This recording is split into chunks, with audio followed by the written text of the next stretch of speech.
Hi, a very good evening to all of you. Welcome back to another series from Journey to Success Resilience series.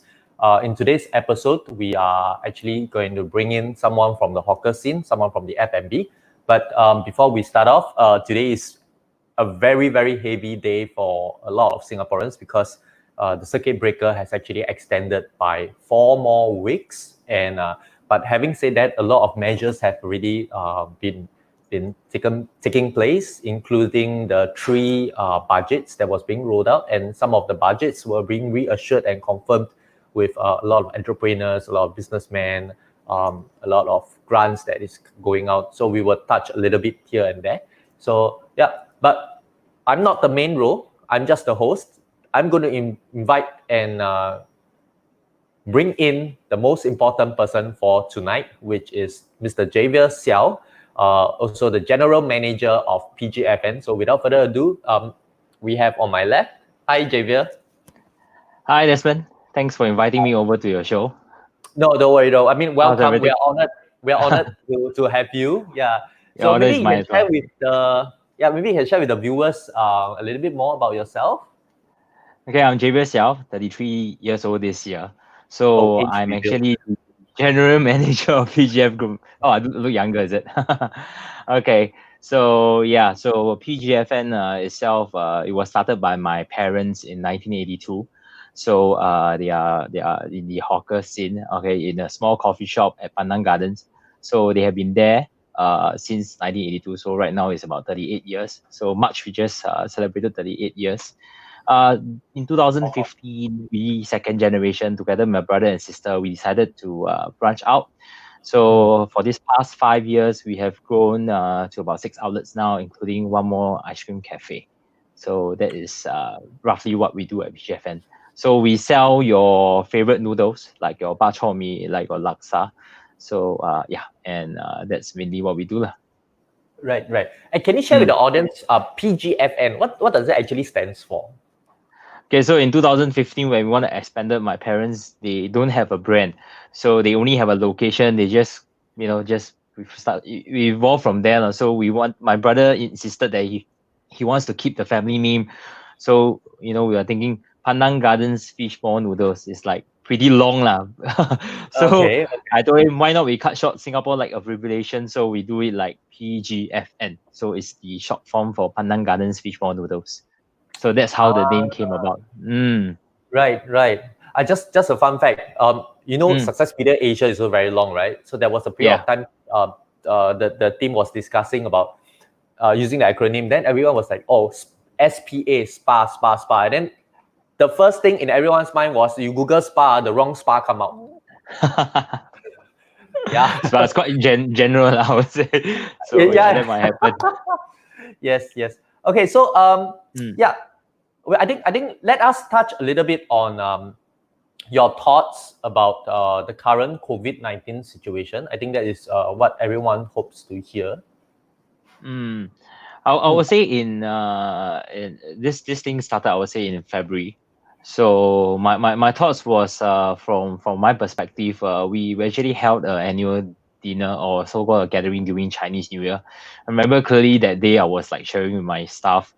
We were now celebrating things like that. But just that point during February, I got this gut feeling. And I told them, let's stand by. Hopefully today we are celebrating and things were to go on. But things has actually like fast forward 2 months just down the road. What happened? We were celebrating. This thing actually evolved to hit us quite hard. That's in my opinion. So I think first, a lot of people has lost their job being stopped. Events cannot be hold on. So I think livelihood will be the first thing that mostly affected everyone. Second, I think parents with kids will have this trouble as well because kids not going to school now, staying with parents need to juggle. Sometimes they work from home with the kids. I think it's also gonna be another process. All right.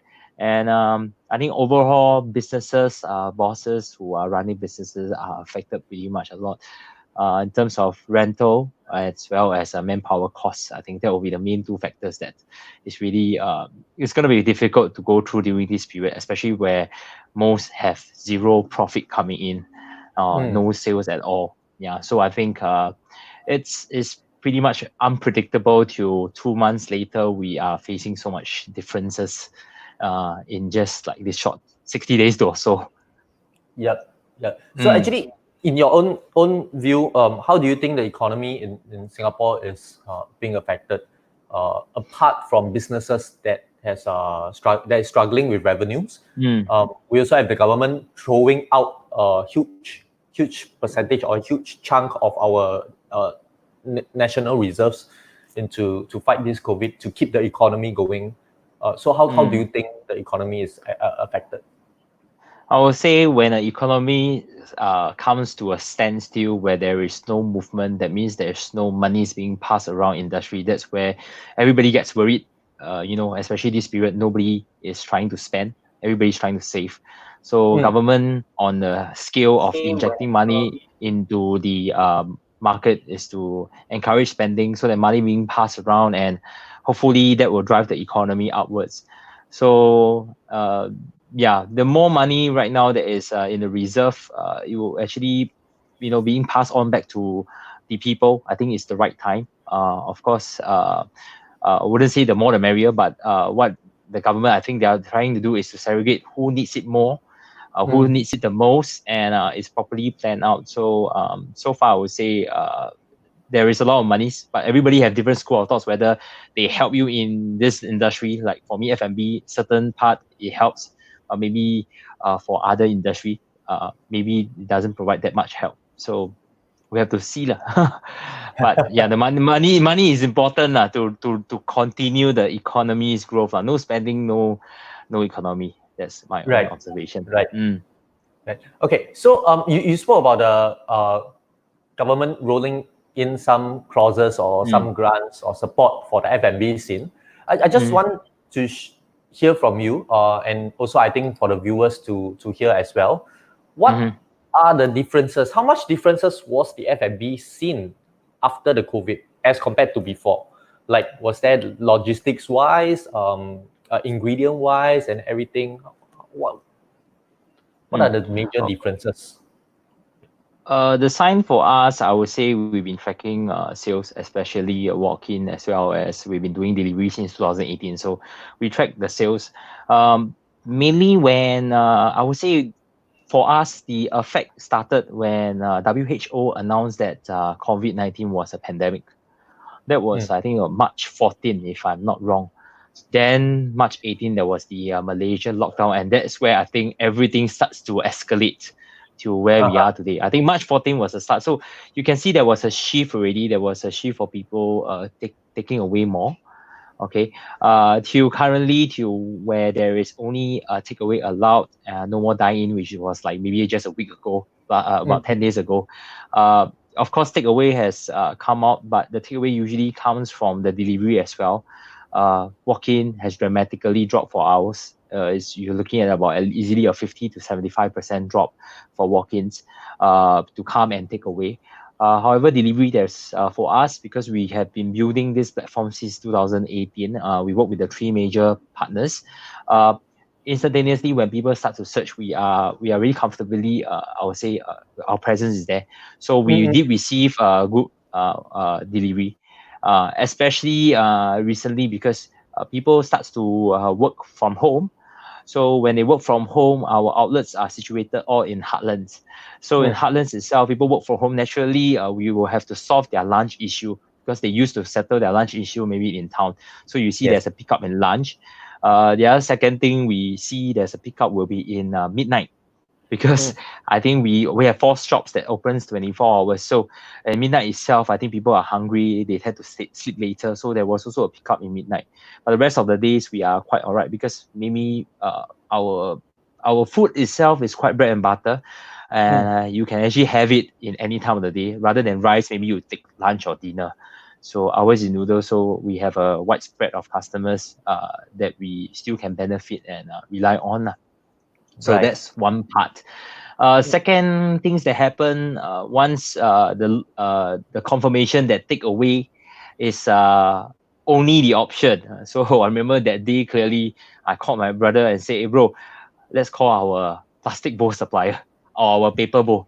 because we use our paper, but we don't use the plastic. So our staff are used to putting in containers. Other than use plastic, it might be difficult. All right. So supplier did actually tell us, and everything is fine, don't worry. But within 3 days, they actually, I will not name suppliers, but we don't know that within 3 days they actually sent over and say, we have the box, but we have no more cover. We're like, huh? Oh So I was like thinking, okay, how can we solve this problem? Because you have the box, you have no cover, and it's like there's nothing much you can do. So I even thought that can we zeng the 泡泡茶 machine the plastic zip so that we can plastic over, but our soup contents are more than 110 degrees when first served. So even the plastic itself sometimes will pop up, which when we do deliveries, customer will feedback. So immediately have really we went through suppliers, we stock up. So that was the first issue immediately we wanted to solve. Second issue that came out was ingredients. So mainly the meat itself, some of the costs went up. Also, some of the side dish like my tauki, which a lot of people like, they went out of stock. So and the price actually, the margin went up. So for side dish itself, is something to add on. It's usually not a profit making thing, but when the cost starts to go up, it's even more difficult for us. But we still we just carry on. So so ingredients as well. One of the laksa ingredients in our formula, one of the powder also we got a hard time sourcing. Because Malaysia closing, of course, for us, our bar shop is quite straightforward in terms of ingredients, but maybe those who require fresh ingredients like daily or even certain ingredients specifically for Malaysia, they were the first one to really get affected. But for us, it's quite bread and butter, so we immediately source our different vendors to see whether we can actually get them in. So that was, I would say, ingredients was the second thing that hit us the most. Right. The third thing. Sorry, before we go to the third thing, right? Maybe I have a question. So for the ingredients, you mentioned that the price increased, right? Yes. But you did not increase the price for the consumer. No, we have no thoughts of increasing because you absorbed everything.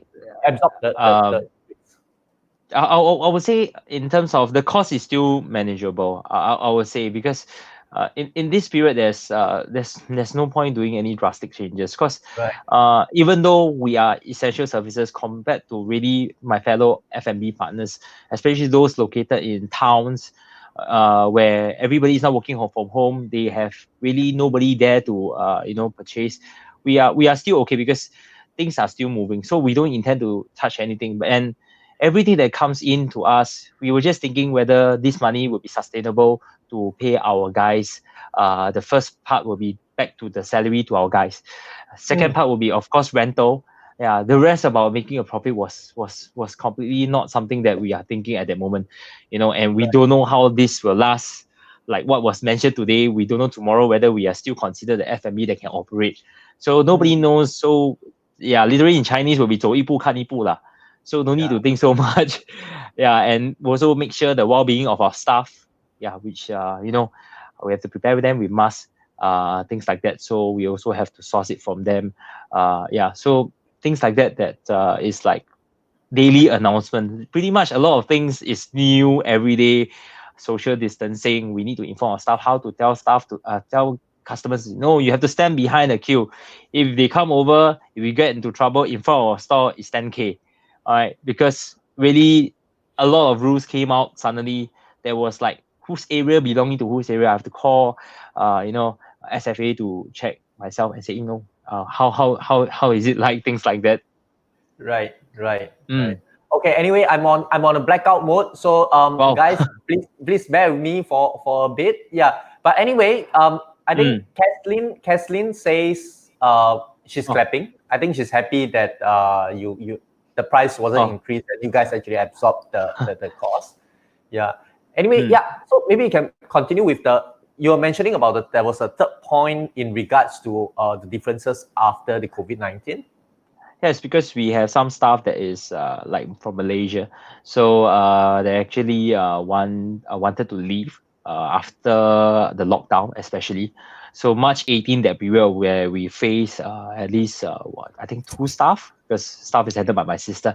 I think two staff actually wanted to leave the company to actually accompany their parents who are based in Malaysia.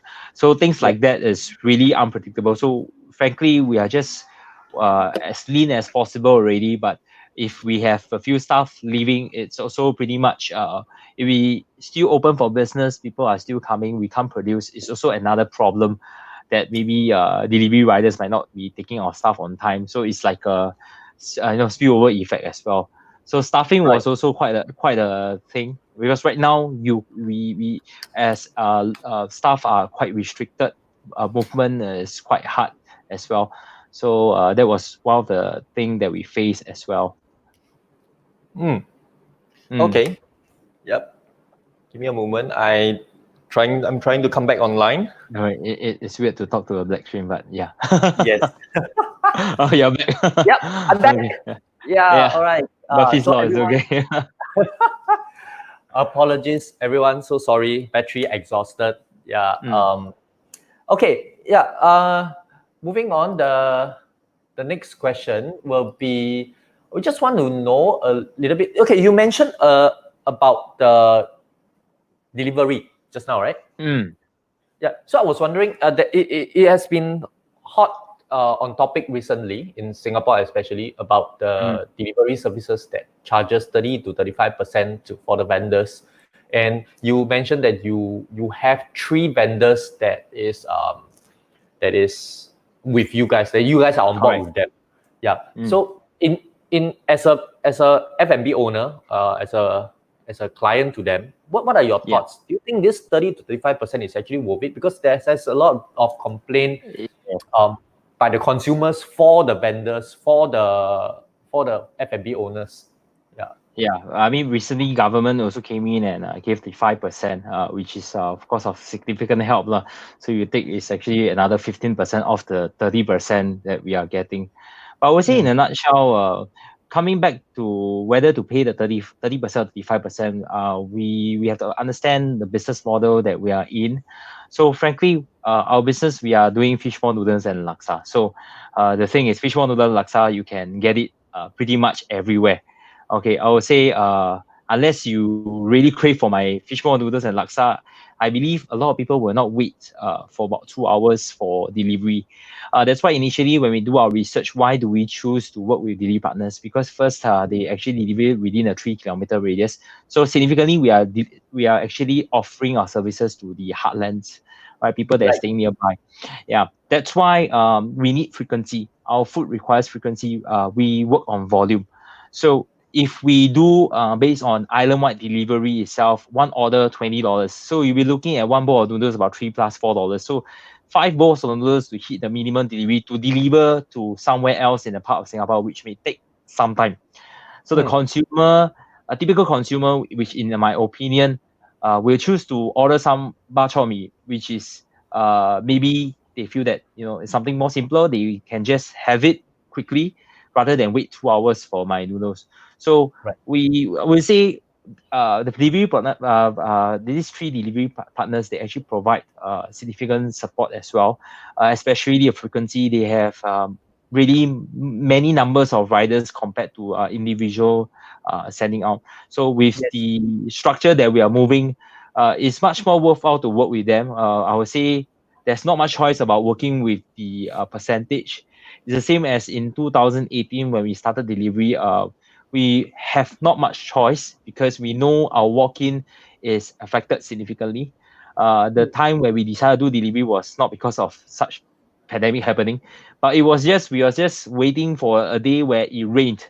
When it rained, the walk-in sales dropped like drastically 30 to 40%. Yeah. So we knew that at that moment we need to cover the gap. So the gap is to go online. So we took a risk, and it took us really 1.5 years, my side, to really build this to where we are today. It's not only the marketing side of staff, even the staff at the back end, they were to, prepare the order, make sure the order is of certain quality so that when it reaches the customer, within like 30 minutes or more, the noodles still taste, I I would not say exactly the same as the shop, but at least I would say considerably okay for consumption. So that is something a lot of time and effort we did to go and analyze these experimental packaging, things like that. So coming back, is the percentage a lot? I would say it depends on your business model. If you have to work with them, you are doing frequency, they might be a better choice. And if you don't have so much back end team to go and support on your logistic matter, your follow-up matter, if you easily do delivery, you have to find delivery man, or you have someone helping you. You have to do the logistic, the collection of payment, things like that. You are saving the 30% cost, but you also have additional costs to pay, maybe additional headcount to run this delivery business. But I would say in a market right now, we can only do takeaway, and delivery is a second option. Everybody is using this as a survival tool now. So that's why this figure was brought up. But in 1.5 years ago, when my friends thought that delivery, you all make a lot or things like that, but nobody knows that actually all the while we've been paying 30 to 35%. Until this erupted, then it's like that. Yeah, okay. Yeah, it's all the while like that since 1.5 years ago. So all along it has been like this, right? Yeah. Yes, it's all along been like that. Okay. We have a question from Wei Zhi. So he's asking, how would you describe PGFN's ability to sustain the workforce financially? What innovations are in the pipeline to keep the staff's livelihood?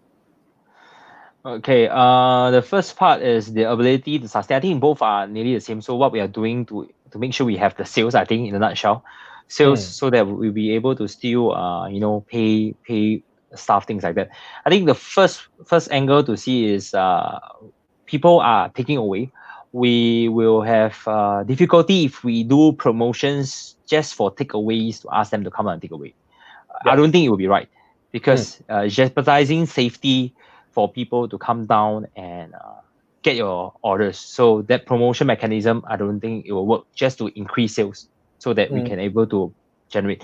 So coming back to delivery, a lot of things has been done, stabilized, and there's no dramatic thing change that I can do to I would say do more promo codes to increase. So I would say we are lucky because we have really done so sometime. So coming back to right now, people are demanding on delivery. We are quite, I would say, not so affected, because it's always been moving, and right now we are serving the heartland. Coming back to people are now more working from home, so naturally my audience are there, and naturally I'm there to serve them, so I'm still okay. So that will be for us itself. We are very happy if everything is status quo, so that we can just pay the bills, and most importantly pay the staff. Everybody still can sustain their jobs. So I think that will be that's the most important thing right now. I mean, we are pretty much very lucky already. That's always what we like to mention when we are running our business as well. So Wei Zhi, I hope Javier has answered your question, and you got the answer that you would like to hear. And before we move on to the next question, Javier, I just want to ask you kept mentioning neighborhood area, you kept mentioning heartland. So can you share with the audience where are your stores currently? The 6 outlets, in which area? I know there's one in Punggol. So Pandan Garden is the original shop. So it's quite ulu near Jurong East side, Jurong Town Hall Road. That's my parents' original shop. So we still kept it there. Then we expanded to Punggol in 2015, Punggol Way. So that's 24 hours. Then we also expanded to Keh Hong CC, so that is much more our flagship restaurant in 2017. That is also 24 hours, so that is in Choa Chu Kang. Then we also have Woodlands. It will be at Woodlands Drive. We also have Bukit Batok, which is Bukit Batok West, which is near the new BTO estate there. And we also have Sengkang. So Sengkang is at Anchorville Road. So that's where we are.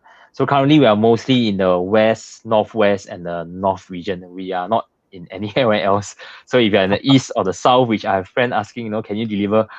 We are still thinking how we can do that. But currently right now, I think we'll status quo at the moment. Okay, so actually, Wei Zhi's question just happened to be very similar to what I wanted to ask, which is how PGFN is managing it and all the innovations and changes to survive. But since you already answered that part, I just want to ask, in terms of managing your staffs, because there's so many, there's not a lot of changes in your side. Things are still ongoing, pretty much the same. But how do you keep their morale up? Honestly speaking, I think the morale is down for a lot of people out in the industry. A lot of employees are worried and stuff. Yeah. That's pretty much a very important question you brought up, because right now they are still fighting on the ground. First thing is, we must remember, even though we are essential service, we are open. We are still, I would say, having sales. Compared to many others who are not having sales, our staff are the frontline people that are actually, I would say, their lives are involved, their health are involved when they are running this. So a lot of information that we receive from government, we will firsthand tell them. To inform them, that will be like to telling them we will keep you updated, things like that. Of course, the necessary rules that SFA site has actually tell us, inform our staff, wash their hands often. We will also inform them, we will provide them sanitizers, which is also for our customers as well. Most importantly, I would say when they are sick, we ask them, please let us know and just stay at home. Assurance that, we will still be able to work, keep assurance that, please stay healthy is pretty much very important as well. And we try to source for masks when the mask is ready. So we actually provide our staff masks so that we keep the morale up, because we just want them, to work, of course, but also to, stay safe as well. So I think most of my staff, indirectly, you might be thinking, they might be feeling morale low. But I would say staff itself, actually, their morale are quite all right, because sometimes they will compare to their fellow friends and say that, they're actually staying at home and they can do nothing. Doing nothing at home is actually a problem. Okay. Actually, they feel that, sometimes they are doing something better than I can't do anything. Right. Because they have no choice. So it depends on how you angle it. But we just, for us, it's a very casual way of working with our staff. We treat them, it's very casual, because F&B wise, we believe in customer service. You treat the staff well, staff will treat customer well. So it's pretty much, that's how we've been doing. So any questions, they can approach us directly. We don't say, go through manager, things like that. They can prompt me, they will text me, they'll call me, because my sister is involved operations. They will call me, anything can help. Middle of the night, we are facing delivery issues. They'll ring my call in the middle of the night. So I would say all the while it's been a very supportive two-ways conversation. So we are lucky to have this team that is still fighting for us, and hopefully you'll stay healthy and things were to go on. That's what we are blessed with. Yes, I believe this is because when there's a good boss, when there's a good leader, naturally the people below will have that kind of confidence, which I would say I'm not very okay. I mean, boss wise, I will not say, but I would say we as long as we have to see how we approach our guys, we treat them really like family, and everybody is just trying to help and make living. Yeah, everybody has their concern back at home, things like that. But what I like about F&B, maybe I'll just divert a bit. What I like about F&B compared to different jobs is actually F&B, if you bring an open mind to work on the day on the floor, end of the day, right? By right, you have no more problems. So your problems start from the start of the work to end of the work if you are operation staff. Because compared to someone you working 9 to 5, maybe you cannot complete your job. Next day you say, hey, tomorrow I still need to work for more staff. What's my next deadline? But F&B, you serve. The service is pretty much the same. You meet people, but actually, when you are back at home, you can consider there's not much of, backlog that you need to do. That's what I think F&B is also quite unique, lah. The routine is set for the day, and then you go back. You can have a good rest, knowing that tomorrow, already knowing what you are going. It's a new day also, because most of it yesterday that happened. Maybe you made a mistake, but today things still go on. That's what I think about F&B. Right. Okay, great. Hey, just one personal question before we move to the next one. Sure. Are you worried when you are fronting the store? Because I don't know, I went to your Facebook, PGFN, for those of you who want to know, just search PGFN on Facebook and you'll be able to find their Facebook page, follow and like that. Okay. I saw you were fronting the store and there was queue for people buying tapao to take away. And then, but you guys have the mask on for almost like the whole day, and I believe you guys come in contact with more people than I do, than many of the other industry does. So were you worried? Are you worried because of this higher exposure? When you ask me simply, I would say worried to a certain extent. I would say we have, I mean, right now, everybody has their mask on. I would say that will be a very important barrier. So not only here, the customer has a mask on, I have a mask on. So there will be a double barrier compared to both of us has no mask. So that's the thing that I would say.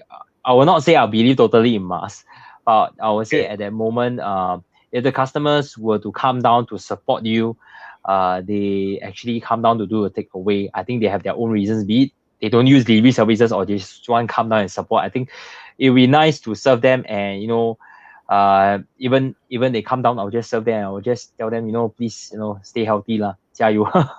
Because I would say naturally you will not feel, maybe on the ground itself, you know that people needs food and they come and they chose you to have your food. So naturally you will not think on that part whether you'll be afraid of them or not. Right. That's my own observation. Yeah. Great. Okay. Yeah. We take the topic off a bit from the FD. So as an entrepreneur, as a business owner, which industry do you think will be flourishing in this period? I myself, I really know of one recently on the news, but I'll let you share first before I share it, to see whether we have the same in mind. Okay. I think the first part is the fact is some people are working here. They are not in Singapore, especially I think the foreign workers right now that is heavily hit. I think first thing will be, if this thing is okay, most of them might stop working and go back to their families.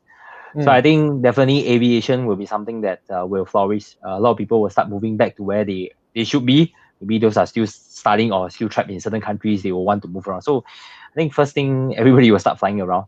So I think that will be the fact. Second, I think if Singapore side as normal social beings, I think when this opens up, we will start to meet the closest friends, our best friends, things like that. I think naturally over dinner, F&B in restaurant settings will start to pick up. Yep. And I think drinking places will start to pick up. I mean, not normal social places will start to pick up, things like that. Yeah. I think if you come on a more it was a more jovial concept, I think people will miss McDonald's. Hopefully McDonald's will come back. And uncles, aunties will miss their 4D shops. So a lot of things actually a lot of things has actually been taken away slowly until you actually couldn't remember that you can actually have a proper lunch in a restaurant. I think that's a very important privilege that was really just taken off, and subconsciously we have to really go through this cycle to prevent to really prevent this from spreading. But that's what I think. The other industries that I think most of the industry will have difficulty in growing, like maybe the events, the movie industry. They have to find someone to inject money to for such programs to start again. So I think most industry will have this issue of restarting. As long as there's demand from one another, I would say it will be much more easier for everything to restart. But I think this is something that nobody has imagined that we will hit until oil prices yesterday. Just reading by headlines, roughly what is the world facing already. Right. Yeah. So what's your thoughts?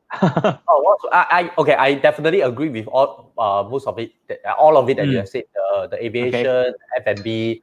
Yeah, but I was just having in mind, this industry has already started to boom, which is the marts, the mini marts in Singapore. And we not just in Singapore, I think in Malaysia as well, and in other parts. And then we have recently a new billionaire in Asia.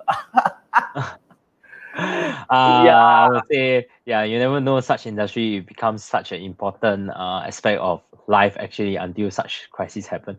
maybe they will actually be the millionaires in Singapore compared to F&B right now. So we never know. I think a lot of learning experience can be gained from this. But a lot of things we are learning along the way. So hopefully everybody stay positive, and once this thing is over, then let's head towards boost for something else. Yes. Have a better direction, things like that. Yep, totally agree. Okay, so moving on to the next question is now let's talk a little bit about our very own country, our nation, before we even move to the other parts of Asia. How are they doing? So, in your opinion, how do you think Singapore, whether be it the government sector or whether be it the people, the humans behind it, how do you think we are doing and fighting against the COVID together as a nation? I think this is I think today is the best day to ask this. So yeah, extension of 1 month. I think everybody will start asking whether this thing will be extended. I think today everybody realized the answer that it will happen. So I would say if you backtrack to how it started, how we handle, I would say Singapore was well prepared in a sense whereby SARS happened. We had a set of rules that was developed since 2003. Then we tried to use this rule and actually implement to this pandemic that were happening. I would say nobody knows how this crisis will evolve to where we are today. It becomes a lot of people may thought that China was a stop. Right now it spreads to the entire world. Nobody will thought of that. So I believe our government they will definitely be trying their best to handle this. But I would say it's something relatively new that anybody in the world is also struggling to handle. Yeah, so this is something that I would say government on the whole is something new to them. I will not comment whether they are doing pretty much very well or not, but it's very new. Every countries are trying to fight this problem. Right. How about the rest of Asia? How do you think Asia is doing? Oh, okay. I think pretty much everybody is moving to the same phase. I have friends in Thailand, I have friends in Hong Kong, China as well.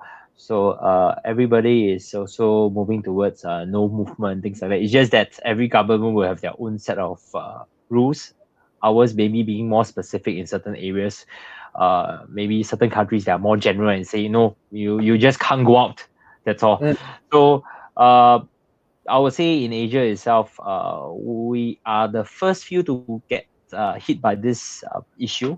Before, I think in the America side, Europe side, got it. Yes. So far, I think our side are still alright compared to the other side of the world, which pretty much I would say the numbers are pretty much a lot scarier. Also because of the population, things like that. So in Asia itself, on the whole, I think it's still alright. Hopefully, everything will come to an end soon. Yep. I mean, with the circuit breaker, and PM Lee mentioned today that he brought Germany up as one of the example as well. So Germany did a lockdown, and it really worked. And now their numbers have dropped drastically. So and therefore we are extending the prolonging this circuit breaker. So from CB becomes okay. Never mind, forget it. Yeah. So yes.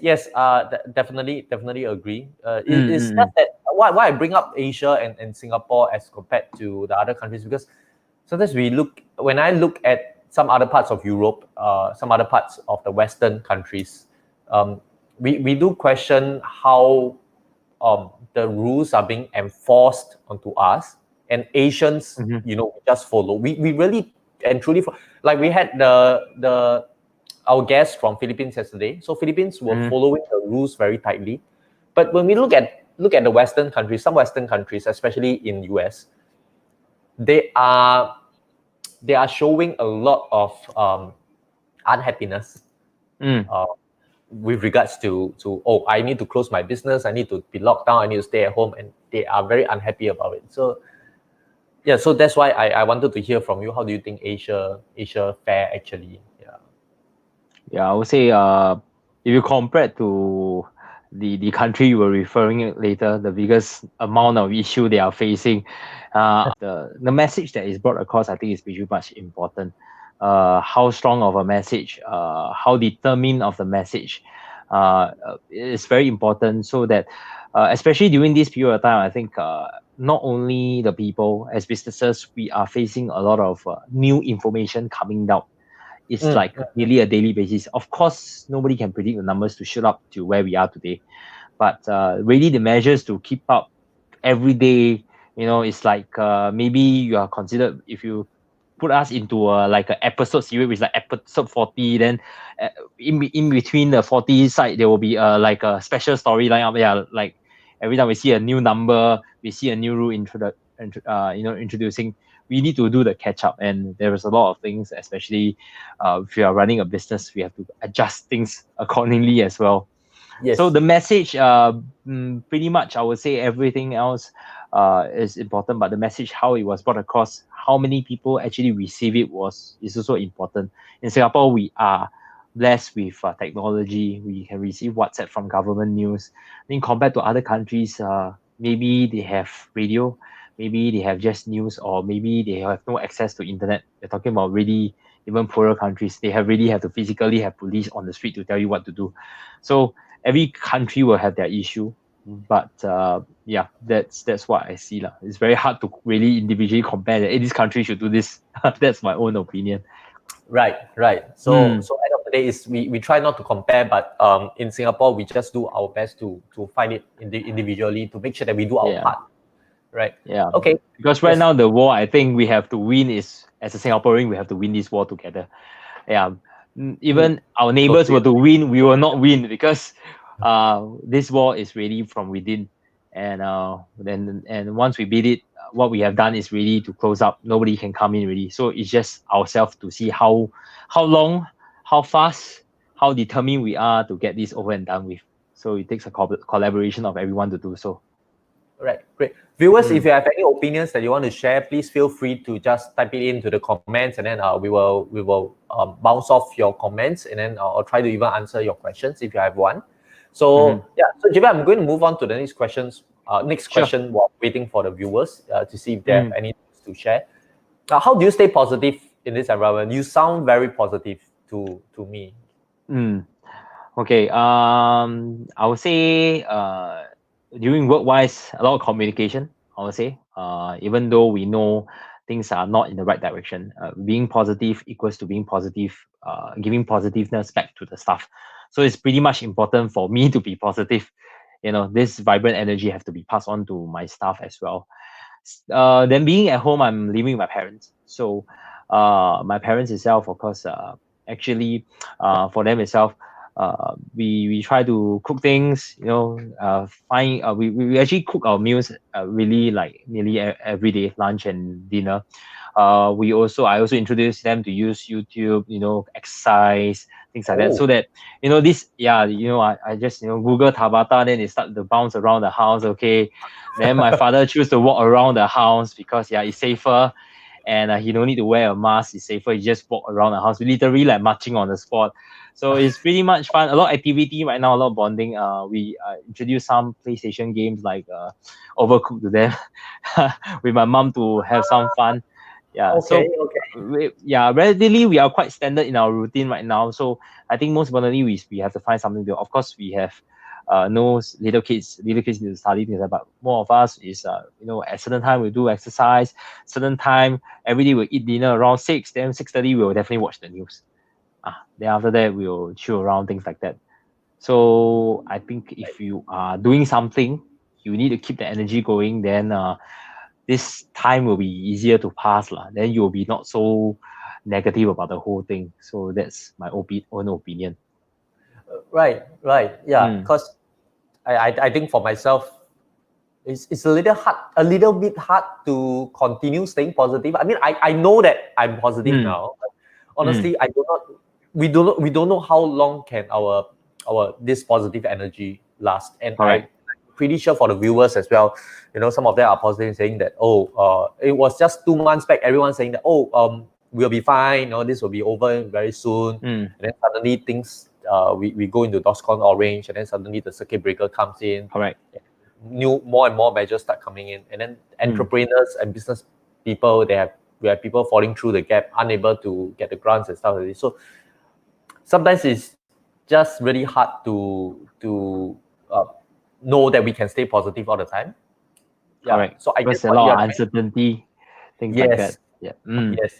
So what you're trying to say is that have activities, have things to do that keep us not focusing on the worries, but rather focusing on and doing the things that is available around us, that we can treasure around us, that cannot be quantified, like family, like spending time together, stuff like this.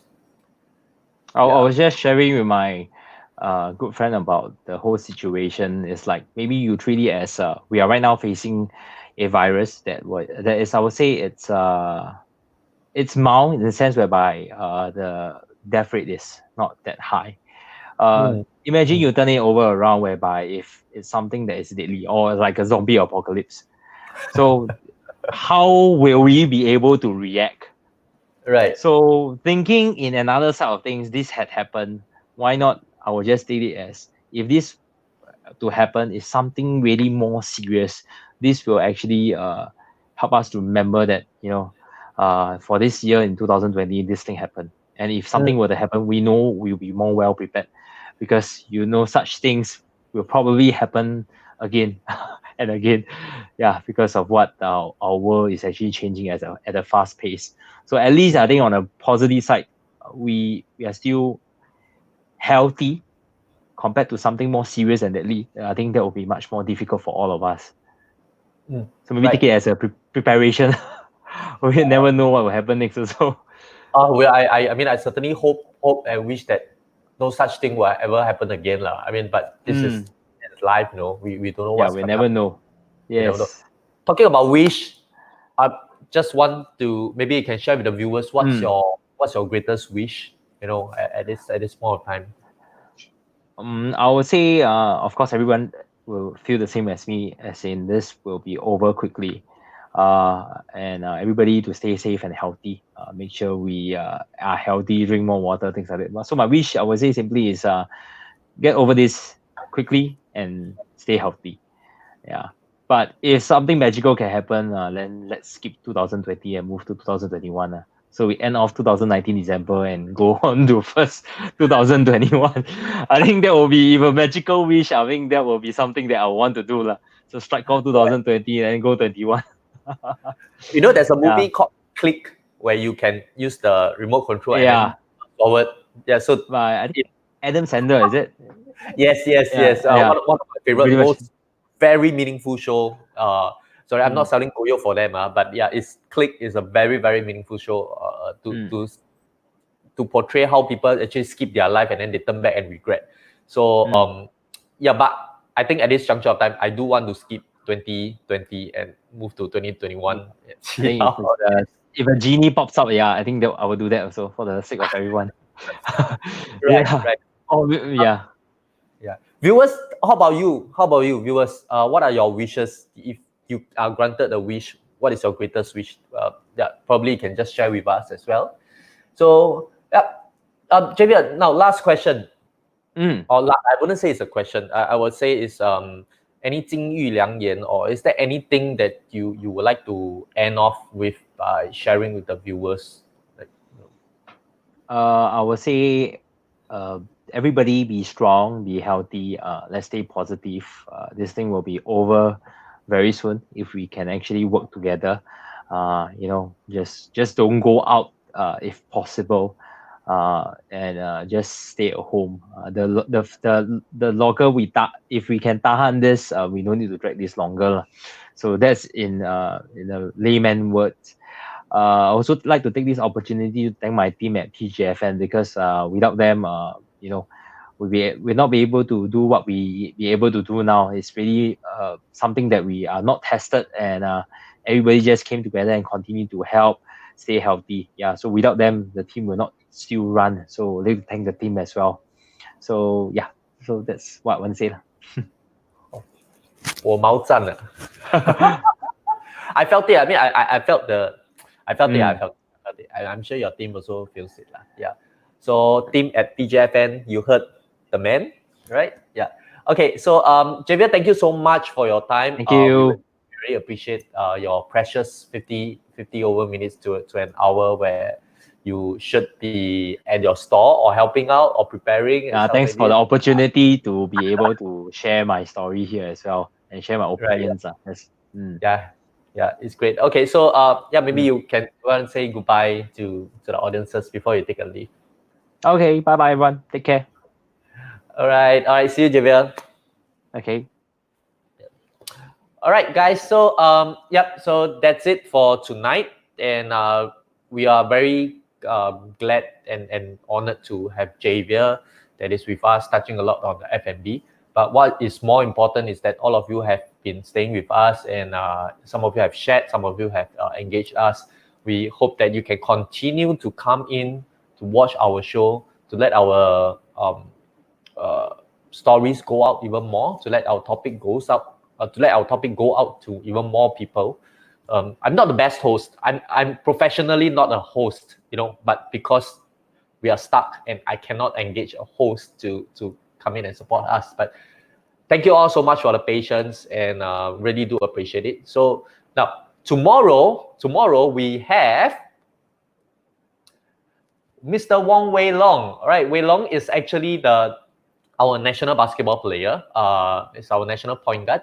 He is also the founder of Scholar Basketball Academy, which is one of the largest sports basketball academy in Singapore, actually. He will be sharing with us how the sporting scene is being affected and how he is trying to manage keeping the staffs, keeping the morale high, and how they demonstrate resilience during this period of time. Right? So, do stay with us. Do join us tomorrow at 8 p.m. same time, same place, same channel on Facebook, on YouTube, and we'll see you guys. Desmond here, your host for the night, signing out.